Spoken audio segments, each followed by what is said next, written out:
Welcome to the RSP Boiler Room. I'm Matt Waldman with a rookie scouting portfolio. We're going to take a look at wide receiver Danny Gray of SMU number 5 at the top of the screen. This is a fun play because you're going to see Gray here. He's going to work to the outside, gives a shed, and then catches this ball with really nice tracking. We're going to take a look at it one more time from this point of view. One is that you just see that he does a good job with the hand up, sheds downward, and then he's able to hold off the defender a little bit by reinforcing the separation he got by holding his arm out. The defender has to run into that arm. It's not a push.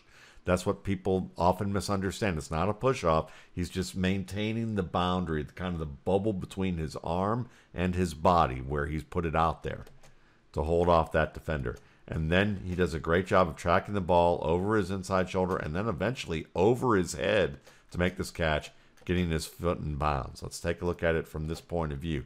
What I like about Gray is that he does track the ball pretty darn well. I mean, it's very difficult to track the ball over your head, and he tracks the ball over his inside shoulder, and then it crosses over to the outside shoulder, so he has to look directly up to make this catch. That's a difficult play right there. Leaves his feet a little bit, doesn't need to really do that, but he's able to still get 1 foot in bounds. In the pros, you're going to need to get 2 feet in bounds, as we all know. Probably didn't need to make that leap, but he was not completely confident about where the ball was arriving. Usually you leave your feet when you're not confident about tracking the football.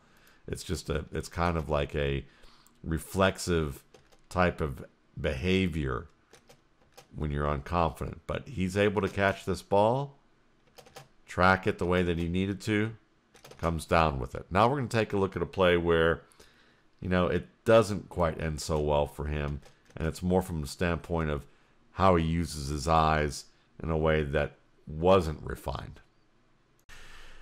This is a fourth quarter route. 1:43 left.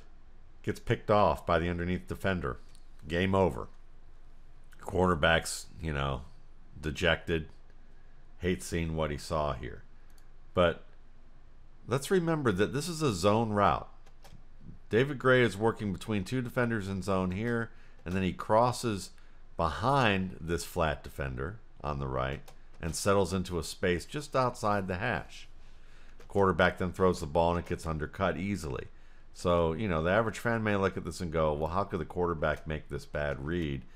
The defender's just watching him the entire time. Well, I'm going to answer that for you. There's a little bit of dual responsibility here. Some of that is on David Gray, the wide receiver, because there's a rule about zone coverage, and that's that when you run a route in zone, you don't show your eyes until you've passed that second level defender, or the defender who can buzz underneath. And so when he turns and shows his eyes right here, he's done it too early. He's done it at a depth to the inside where he hasn't worked far enough to the inside, and it gives the defender an opportunity and an angle to cut this out, to undercut this. And part of it is that you don't show your eyes until you've passed this part, because the eyes are the indicator for when the quarterback should throw the ball. As you'll see here, here's where he turns his eyes. Turns his eyes right here. The quarterback then begins his throw when the receiver turns his eyes, because the quarterback is depending on the receiver to turn his eyes as a way of showing, I'm open. Well, you could say, well, why wouldn't the quarterback just notice this defender right here? Well, good answer for that is watch the route progression here. Watch the quarterback. Takes his first steps back. He's looking to the middle of the field. Then he comes back to the right. And when he comes back to the right, he's looking at the route combination, which includes the flat defender, the flat receiver breaking underneath. And the defender in the flat is looking in that direction and drifts towards that direction as well. So the quarterback is looking at his receivers. He's not looking necessarily at the zone defenders. He's looking at the open spaces. And part of that is, again, leaning on his receiver. So when his receiver shows his eyes right here, the quarterback begins his throw, and the receiver has already started to settle right here. See how he only takes 2 steps and settles at this point? that's an indication of where the ball's going to be and where he's settling based on where he showed his eyes. So the quarterback threw the ball based on where the receiver's showing his eyes, and the receiver hasn't gone far enough inside. If the receiver doesn't show his eyes until about right here, and the quarterback then knows to lead the receiver further in, he could take 2 more steps. The defender might be a step or 2 shy of the mark and not be able to undercut this. The receiver catches the ball, gets a first down, and the drive continues.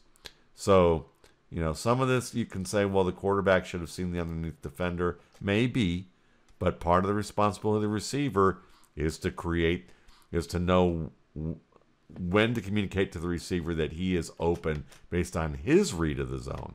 So it's a dual responsibility, and David Gray fails his part of this as much as the quarterback fails to throw this into a spot that doesn't get undercut.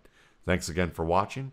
For more RSP Boiler Room videos, you can check out my YouTube channel, Matt Waldman's RSP Film Room, and my site, www.mattwaldmanrsp.com.